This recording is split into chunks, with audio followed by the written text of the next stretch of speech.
We recently caught up with John Mahon backstage at Elton John's last Australian concert as part of his Farewell Yellow Brick Road tour.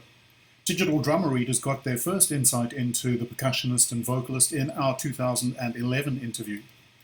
John kindly ran through his rig for us before the show and stressed that the Yamaha DTX 900 module had been the cornerstone of the last 3 Elton John touring rigs. It's triggered by a collection of Yamaha's 3-zone silicon pads, and the module is loaded with custom sounds, including an elaborate 3-minute track used in the finale song on the tour. The very last song of the night, there's a huge long sample of a sound effect kind of sample of a mashup of different Elton songs. Yep. And that's kind of the last thing that I play. The last note of the whole show is I hit this sample, and it lasts about 3 minutes, this sample. So it takes up a lot of memory, but we've figured out a way to make it work. There's pretty much some kind of little, like Philadelphia Freedom, there's an 80s disco tom-tom thing in there that I play. So there's a little bit of something on almost every song. And of course you have the pads kind of front and center anyway, so pretty obvious that you're playing. I really have the pads front and center because I sing so much, and I don't like wearing those lavalier mic things, and I sing on every song, so that's why the pads, when I first got the gigs, the pads became front and center, and because I didn't even have as much acoustic percussion when I first started doing this gig. A lot of the stuff I was playing, there was a lot of loops and stuff on Elton's record, so I was cutting up loops and playing them on the electronics. So the pads just kind of stayed there because it's like with the pads I can play, like one song I play congas on the pads. So because it's easier for me to sing, and the sound man wants to really hear the congas cut through, it's easier to get a better conga sound electronically than it is for him to mic the congas at our stage volume, which is huge. Our stage volume is super, super loud because Elton uses wedges and he doesn't use in-ears. So if the sound man really wants to hear something really clear, I will sample it and put it on the pads, which has worked out really well for us. I mean, the reality is that you could put everything on the pads, but visually, I guess you want to show that you can play other stuff. I mean, it's definitely more fun to play real congas than it is to play them on the pads. Just because you get the feel, and of course visually it is a show.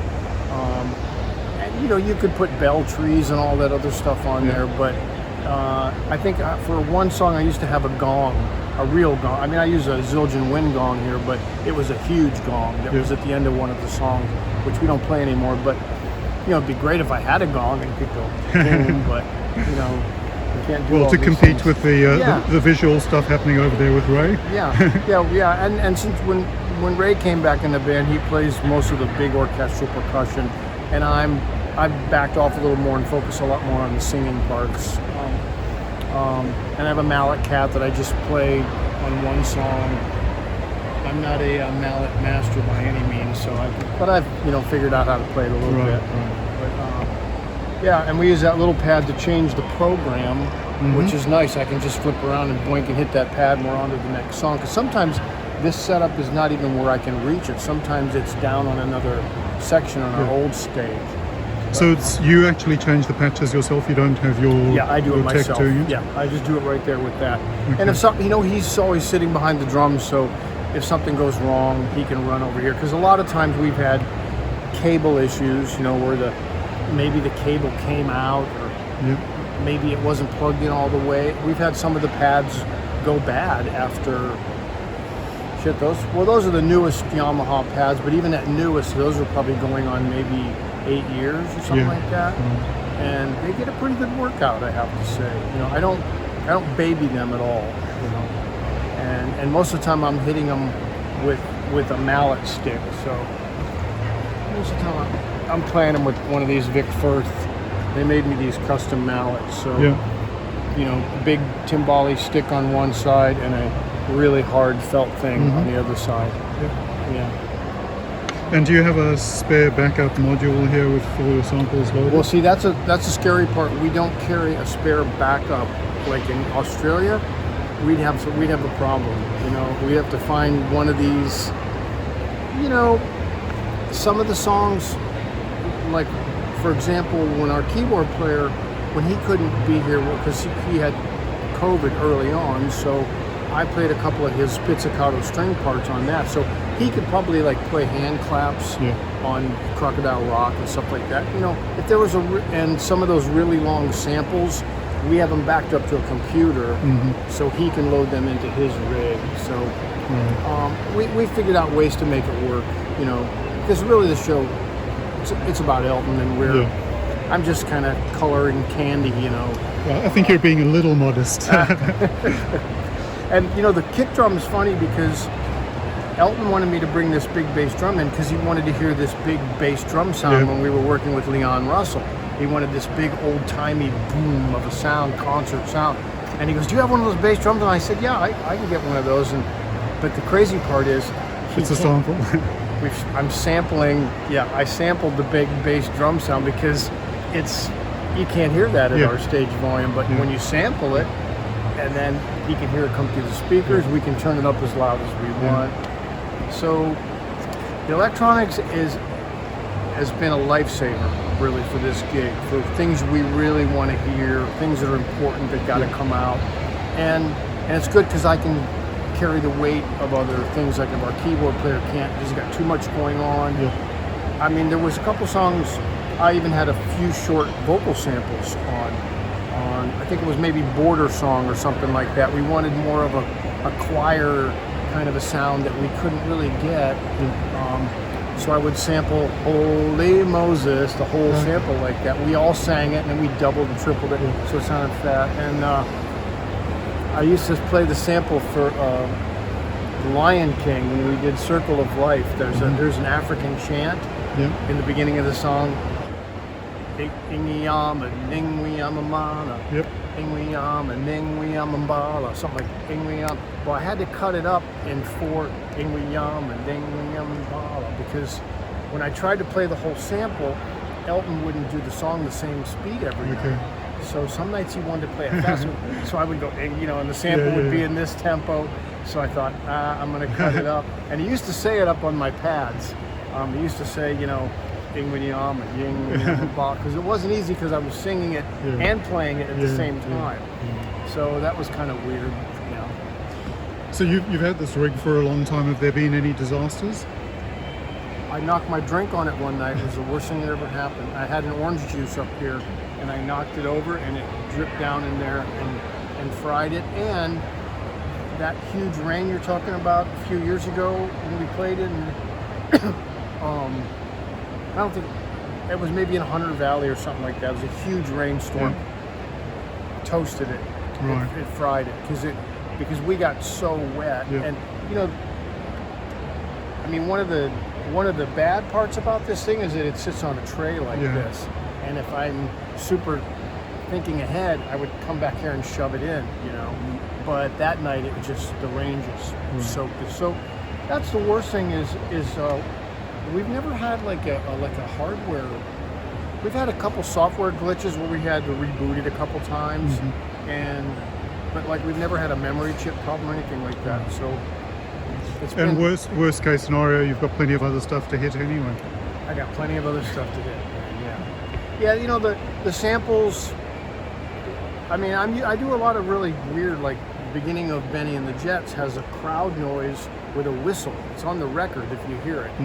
And we always wanted to use that, and then one day I thought, I'm just going to figure out how to.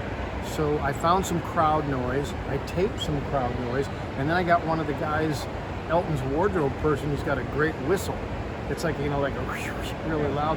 So I went into, you know, my computer and, you know, with music software, and I figured out a way to get put all this together, and I made this big long sample of crowd and whistle, and it's one of the first things I play before the show starts.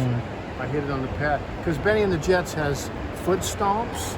If you listen to the records, it's got this kind of foot stompy thing, and it's got a big hand clap and a big stomp boom. So most of my pads are filled up, so I even had to put like the applause on the rim for that. So it's an interesting way to do it, really. I mean, I don't think many.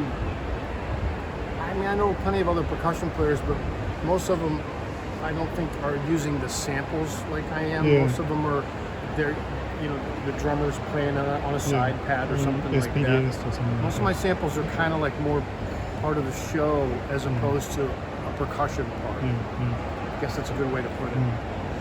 The band I have now is probably my favorite because, wow, every time I come on stage with them, they just seem to get better and better and better. So I'm going to introduce them one by one, and you're going to give them a big Brisbane roar, okay? On the right-hand side of the stage on percussion and vocals, John Mahon.